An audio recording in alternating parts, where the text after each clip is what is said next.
Sugeng enjang para adi yuswa, sugeng pepanggihan malih wonten ing renungan padintenan adi yuswa ing dinten Selasa Pahing 30 Maret 2026.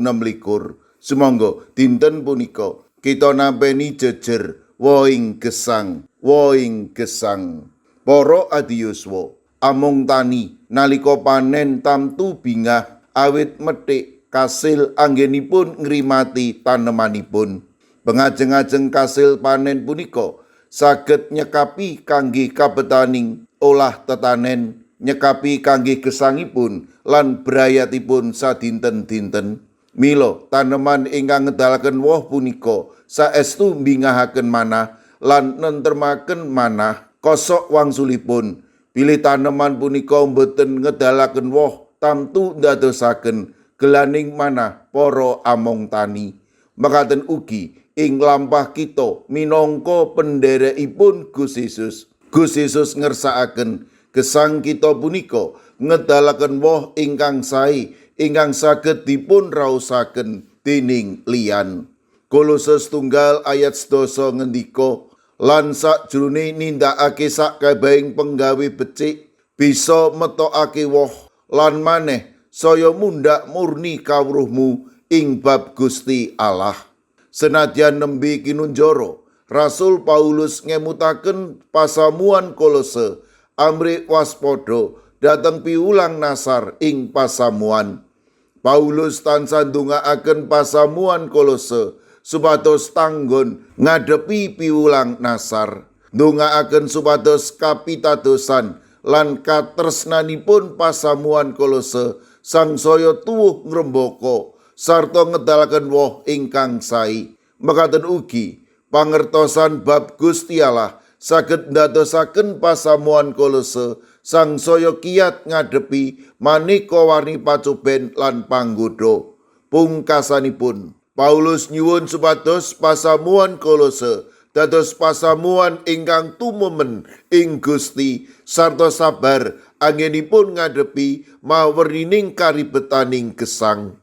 Para adi yuswa, lumantar lelampahan Paulus ing pasamuan Kolose, kita kaatak amrih tetep caos syukur ing sadengah kawontenan, tetep kiyat ngadepi mawerining panggodha lan gesang ngedalaken woh ingkang sae. Kanthi mekaten, sedaya lampah gesang kita tansah nunggil ing Gusti sarta dipun kanthi dening Gusti. Monggo ing pekan suci punika kita saged ngedalaken woh gesang ingkang sae ingkang saged dipun raosaken dening liyan so dados berkah saklebeting gesang.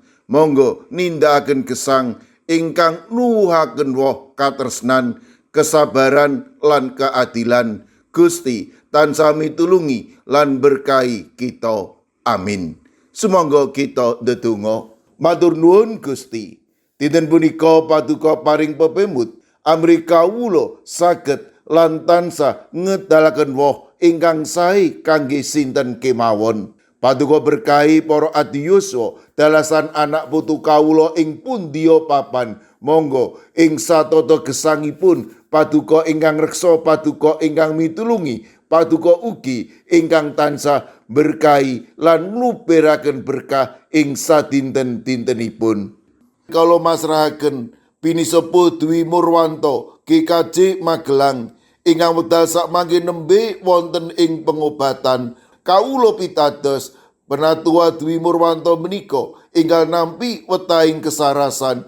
Sawetawis sedherek kawula ing GKJ Guntur Geni, Bapak Y Sujenal, Bapak Y Rasidal, Ibu Sartini, Bapak Ibu Supriyono, Ibu Joni, Ibu Daniel Suharyanto, Ibu Pratono, Bapak Stefanus Ngadiono. Monggo Gusti paduka ingkang tansah makarya matemah sedaya sedherek kawula punika inggal nampi wetahing kesarasan. Kawula pasrahaken astama kusala wayah buyut saking Ibu Sukarjo ingkang wedal sakmangke nembe ing pemulihan lan ugi nengga operasi malih. Sawetawis sedherek kawula ing GKJ Sukorejo, Bapak Sobri Pranoto, Bapak Roger Antoni DL, Bapak Kadaryanto, Bapak Samuel, Ibu Tumini, Ibu Susmi, lan Ibu Suminem. Sederek kawula ing kikaji sragen Bapak Bambang Kristono, Bapak Joko Prayogo,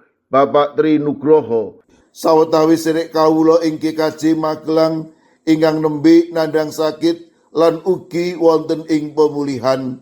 Ibu Bambang HN, Ibu Rahyuni, Bapak Suparmin, Ibu Sutrisno, Bapak Joko Umboro, Bapak Rudi Prastyo, Ibu Ediati Sarmo, Bapak Manggu, Mbak Cilik, Ibu Pratiwi. Kawula pasrahaken Ibu Rahayu Setyowati ing Semarang. Mekaten ugi Ibu Kristina Sri Suparwanti Ningsih ing Gunung Kidul.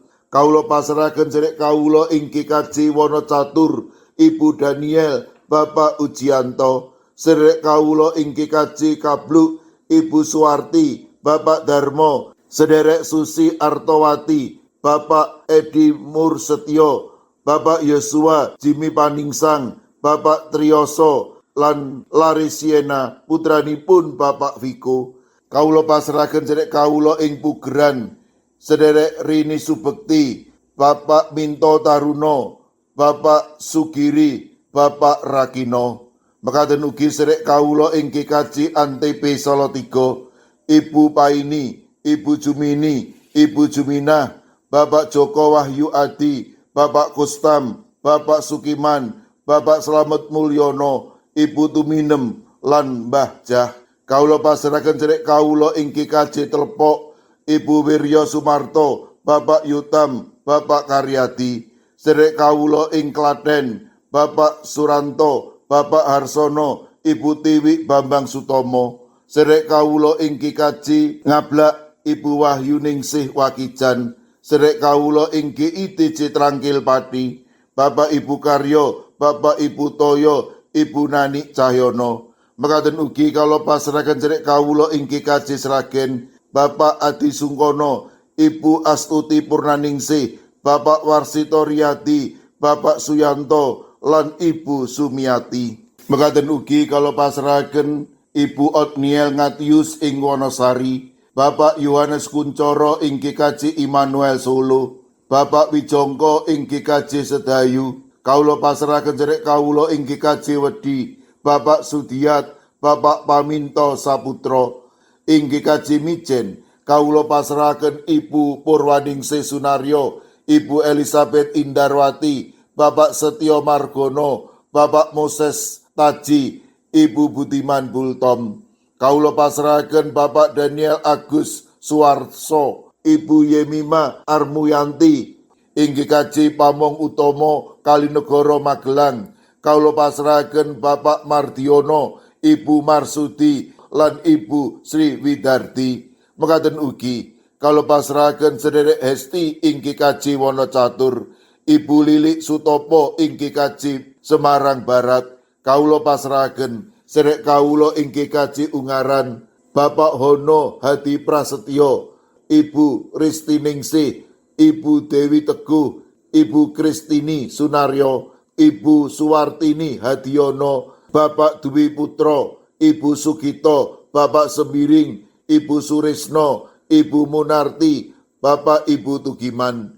Kawula pasrahaken Bapak Yohanes Mudadi ing Kikaji Tuban. Kawula pasrahaken sedherek kawula ing Kikaji Wonosobo, Bapak Lazarus Samijan, Ibu Endang Sarjono, Bapak Yusuf Sunaryo. Kawula pasrahaken sedherek kawula ing Kikaji Gundang Winangun, Ibu Lasiem, lan Eyang Sarwito ing Kikaji Ngalian. Duh Gusti, kawula pasrahaken sinten kemawon ingkang wedhasak mangke nembe nandhang sakit lan ing pemulihan. Para adiyuswa ing pundiya papan, monggo paduka ingkang reksa, paduka ingkang mitulungi, matemah sedayanipun menika paduka kiyataken lan paduka paringi bagas kesarasan ingkang wetah. Kawula pasrahaken sedaya pandonga pasambat kawula wonten ing asta paduka Gusti kawula Yesus Kristus. Amin.